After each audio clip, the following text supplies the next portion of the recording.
is Grace. I'm an English education student of Smart University, and in this video I will talking about hair coloring techniques. And this video was dedicated to my final project of extensive reading. So, happy watching! What do you know about hair coloring? Well, hair coloring or hair dyeing is the practice of changing the hair color. The main reasons for this are cosmetics, to cover gray or white hair, to change to a color regarded as more fashionable or desirable, or to restore the original hair color after it has been discolored by hair dressing processes or sun bleaching, and there are many styles and techniques that people use for their hair. There are many techniques that used by professional hairdresser, but now we are going to focus on 4 hair coloring techniques that mostly people use. Let me tell you. So, highlighting can be tracked back to the 600 BC, which was like a long time ago. The women of ancient Greece would lighten their hair, short off naturally with the sun, as well as a mix of ingredients applied to their hair, and the mixture of ingredients was like olive oil, gold flakes, lemon juice, and pollen. Well, we all know that lemon juice does lighten hair. That's quite interesting mixture of the products. We got olive oil for the moisturization, gold flakes. How they naturally highlighted their hair in the sun, that's how they got those golden locks without actually using the real hair. The Greeks were the first to praise bleaching techniques and to record their strong belief that lighter color signified innocence, superior social standing, and sexual desirability. Bleaching or coloring hair is one of the most common things that people have been loving to do. It gives your hair a new shade and makes it look shinier and gorgeous. However, bleaching can damage your hair too. And there are quite few side effects of coloring your hair. This process can end up making your hair extremely dry and lifeless. First, it will damage your hair. Once you bleach your hair is all the more susceptible to damage. Excess oil, wind, dirt, harmful UV rays, etc. can make the hair very frizzy and dull. You could also face several issues like hair fall, split ends, and etc. Second, it could hurt the scalp. You can end up feeling a burning sensation on your scalp while you're getting the color done. The burning sensation can also last for a while after the coloring is done.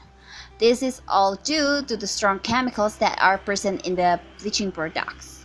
And the most important thing, that bleaching needs high maintenance. When you bleach your hair, you have to be ready with investing in high maintenance products. If you can do that, your hair will suffer quite a lot. You might end up facing hair fall, breakage, dull hair, and etc. Once you bleach your hair, make sure you are ready to maintain it properly. In 1907, the French chemist Eugene Sculler created the first commercial hair lightener, Aurole, later to become the global brand leader, L'Oreal. Laurent Gilbert, the founder of Clairol, the 1950s, saw the development of a one-step hair dye that could lighten hair without bleaching it, which allowed women to lighten their own hair at home. At the 1960s, hairdressers now developed the glorious techniques of the frosting cap, where they will put a plastic bag on your head and pull out your hair through some holes and put the lightener on, and voila, you have highlights. But that was developed in 1960s. It wasn't a glamorous as it now. To your head and put holes through it. There wasn't actually caps made to do that. That came a little bit later, but this is how they did highlights for a little while. This highlighting method was hectic and created highlights that were very irregular and unnatural, and maybe a little bit wild. Highlighting your hair is one of the best ways to change up your look without doing a total hair color overhaul. Stephanie Brown, hair colorist at Aichike Salon, Katanda James, celebrity beauty expert, and Giza Luza, founder of Soho Blondes, say that highlighting will damage your hair because coloring hair will always cause damage. There are few kinds of damage you can expect from highlights. When bleaching the hair, short-term damage can be loss of moisture and elasticity in the hair. If your hair is curly, it can alter your curl pattern. James tells Elliot Daily. The simplest way to prevent damage is to use conditioning products to balance the harsh chemical out. Now we are moving on to 1970s. The technique balayage was created. The word balayage actually means sweeping in French. If you don't know what balayage is, a freehand highlighting techniques where the highlights are painted on the hair, and this became very popular because it was beautifully done in supermodels rocking in that amazing full-on flowy hair. Just like any chemical processing treatment, balayage does cause damage to your hair. Though this may be cause of concern given the low maintenance nature of balayage, there is less need for touch-up, and your hair won't undergo as much processing as other half dye methods. Balayage is customized, hand-painted, sun-kissed look, coloring techniques utilized to create a naturally highlighted appearance. The techniques created great depth and dimension.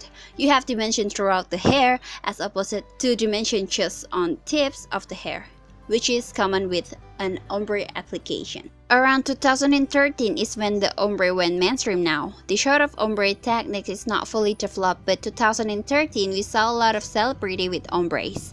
Ombre techniques have been developed for a very long time. France is when the word ombre, pronounced ombre, comes from. Meaning shaded, it describes a hair coloring techniques where a darker base color is gradually lighted along the length, usually the starting around midway, giving a sun-kissed effect. Ombre is a depends look that was extremely popular a couple of years ago, and is something that typically has a darker root, a medium color to the mid-length of the hair, with the ends being brightest. Ombre makes your hair ends appear thicker, hiding any damaged end. It makes the hair look more dimensional and voluminous. It also makes you look younger and fresher, as the colors and the chemicals that come with it don't reach the scalp when doing an ombre. It is a safer hair coloring style than those like Global. Between balayage and ombre method, which method is healthier for your hair, or are they both the same? Well, they are actually very similar when it comes to the health of the hair, and neither has substantial unhealthy impact when it's applied correctly. When you focus on your hair health, a big concern is ammonia. Generally, ammonia-free permanent hair color is the healthiest for the hair, and either ombre or balayage can be done with ammonia-free color, which is great. Additionally, both ombre and balayage require you to color your hair less often, which is kinder to the hair in general as opposed to traditional foils. And now, which is present day 2021, where we are seeing people are now combining every technique, is so wonderful and creative. Well, I have covered all the points that I needed to present today, and I would like to say thank you so much for taking time out to listen to my presentation, and I think that's all from me. Thank you so much for watching my video. Bye! Thank you.